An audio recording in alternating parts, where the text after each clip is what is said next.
15 seconds till I'm on the air. We are 107.9 The Link.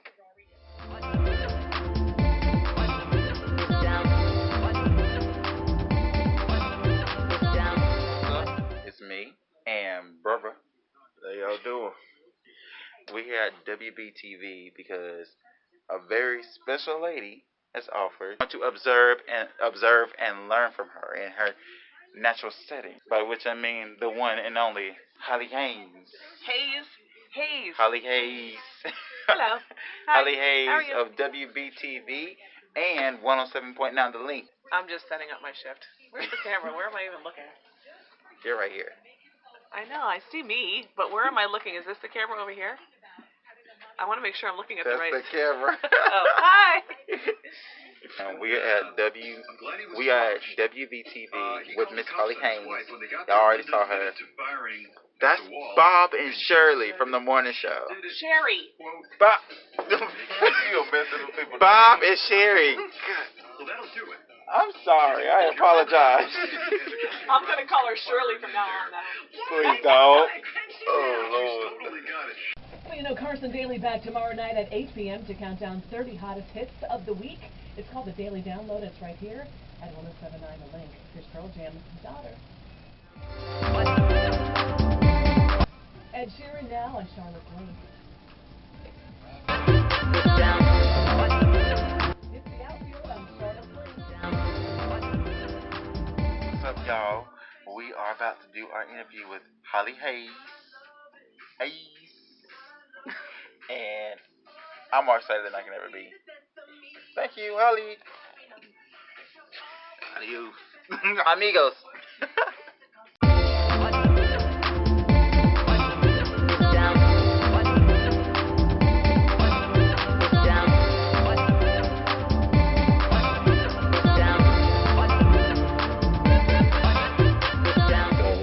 So we'll just ask you the question. Okay. So, All right. So, Ms. Holly Hayes. Yes. So, my first question to you. What was your first song you ever played in radio? Gosh, in radio altogether? Yes. I read the songs a long time ago. I don't remember what the first song I ever played in radio, but I know what the song I played at the Link was. Okay. The first song I ever played at the Link was Moves Like Jagger by Maroon 5 with Christina Aguilera. We got the moves like Exactly. Jagger. So every time I hear it now, I think about it, because I've been here 7 years. How long have you been in radio? Oh my God, I've been in radio since 1991. So how many years is that? 27 years? 27. I'm old, people. 27 years in radio. She thinks she's old. I'm old. So was it tougher? Back then than it is now coming up in radio? I would say it's tougher now. You say it's tougher. It's tougher now to get in radio. Well, I mean, yes, with everybody in digital media and everything like that. But I'm saying, as a woman, was it tougher? It's easier now to get into radio. Back then, it was a little bit harder. I'm not saying I paved the way for all these women, because there were women in radio for sure, but it was just not as common as it is today to have women full-time on the air. That's too bad, because I like hearing a woman's voice on radio. It's more soothing. Yeah. What was your best and worst memory in radio? Gosh, there's so many good memories. The worst, I'll tell you the worst.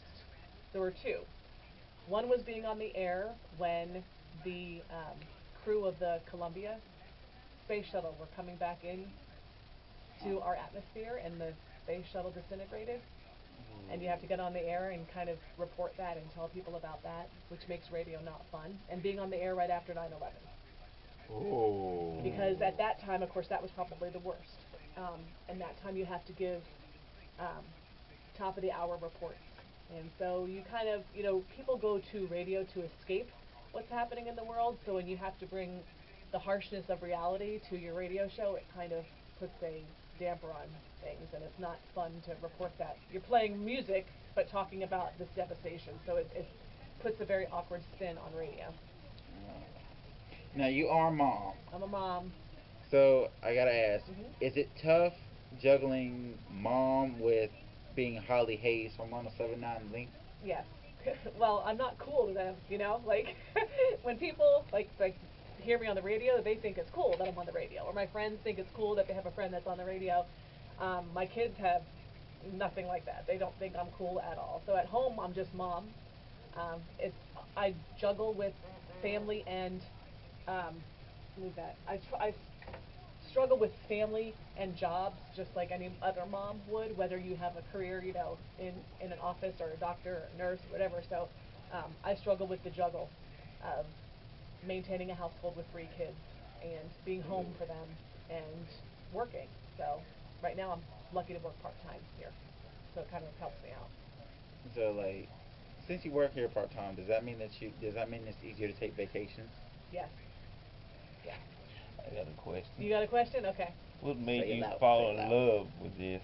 Like, What made me fall in love with radio? Yeah. Oh my goodness, I knew I wanted to be a radio DJ when I was 8 years old. And the reason why I was so young was my brother is a radio DJ and he's 18 years older than me. And for my 8th birthday, he played a song for me on the radio. And he made my mom put me in front of the radio and listen to the radio. And he said, "This is for my baby sister who's turning 8 years old today. Happy birthday, I love you." And he played Joe Cocker, "You Are So Beautiful." And I thought it was my brother singing to me on the radio. And then my mom said, "No, it's not your brother, it's a guy." And I said, "Oh my God, he hired someone to sing to me." And she's like, "No." And then she had to explain to me that it was an artist that was already recording this song. But anyway, the whole magic of that, hearing my brother's voice, first of all, in that box, and then hearing my name on the radio, I knew what I wanted to do at that So point. that was pretty much the moment you That was the moment. knew that you wanted to do this. Yeah, yeah, That is magical. it is pretty magical. I ain't got no That's- stories like that. That's a great moment right That there. is. Yeah. It is. That's On a my good on one. my wedding day, the DJ played that song for me and my brother to dance to. That was Everyone, nice. everyone that knows the story was crying, bawling their eyes out. Oh my God! Oh. It's a cute story. So where's your brother now? He is in Naples, Florida, but he still works on the air. He does a radio show via his computer, but he's broadcasting in Dallas, Texas. So he Whoa. does country radio in Dallas, Texas, every day, and he does it right out of his home in Naples. And then he gets to turn on the radio, listen to his little sister on the radio. That's right. That is awesome. I know, it's pretty cool. Y'all should give a shout out to Did each you other. did you learn like anything from him, like, or did you learn it on your own? Well, I had to learn it on my own. I would go watch him when I could. He lived in different states when I was Mhm. growing up, so I would go watch him on the radio, and I would love to be like him. But for the most part, you have to learn on your own because I can't copy what he does. Yeah. You know. So But do you give I you try to- like tips of how to do, no, how to be? no. We're so many years apart in age that we've never even lived in the same house together because he was out of the house when I was born. Oh man. So it's kind of funny that we ended up being the most alike. But he's that always is supported funny. me, but didn't really have any advice for me. That's funny. No, but really though, have y'all two ever like given a shout out like this to my big brother? No, Aw. no. That'd be cool though. That if you would be did kind of that. cool. It's like reach across the air. It's like I feel you. I feel you. I feel you from across the airwaves. Yeah. I can't touch you, but I feel you. Right. So what was your best memory here at 107.9? Oh gosh, we have a lot of memories here. 1079, the link. I don't know. I think my best memory is my first day here. I was very nervous because before I came here, I had done voice tracking, which is when you record your shift. I did that for over 5 years at K104.7 here in Charlotte. So my first day here, I was very nervous to go live. I hadn't been live in a very long time. And there's a guy here that works here. His name is Chris Cooper. He's a part-timer, and he was so friendly and helpful to me. I made him stay for my first couple breaks just so I could have like someone there to comfort me. So it's really, that's my biggest memory is just having him help me out my first day and having my friends come visit me when I'm at work, having my students come visit me when I'm at work. I like that too. I mean, because it really is like a family here. It you is. know? Radio is definitely a family, no matter where you It's go. comforting too. Yeah. So, as you as a career woman, is this the end for Holly Hayes? Have you reached your ultimate goal, or is this what's in the future for I you? don't know. I mean, now that my kids are kind of grown and 2 of them are in college, I could probably go back to full-time radio if I wanted to. So I don't know. I don't want to be put out to pasture just yet. I'm kind of old for the industry, but I still think I got some good radio years left in me. So if I was offered full time somewhere right now, I could probably have the opportunity to take it. Whereas before, when I had kids, I couldn't. You are not old. Quit saying that. Okay. But last question. Okay. Promise. Last question. Sadness. Uh-oh, sadness. So, looking back, is there anything you would do differently about your career? I don't like to ever say I would do anything differently. You know, when you change one thing, you change the entire Outcome? future. Yep. You take, if like that whole saying of if you pull one thread, you unravel the whole blanket or quilt, right? So I don't want to ever do that. If I wanted to succeed more in radio, meaning go to different bigger markets, I would have not done the kid thing. Once you have kids, you are pretty much committing yourself to staying put for a while. So, but I don't regret having my kids. So it happened the way it was supposed to happen. Well, that's what's up. Yeah. Especially because, like, I want kids by the age 30, so... I Barbara, think we're I going to have have to to talk talk after about this that. No. I have to talk after this song.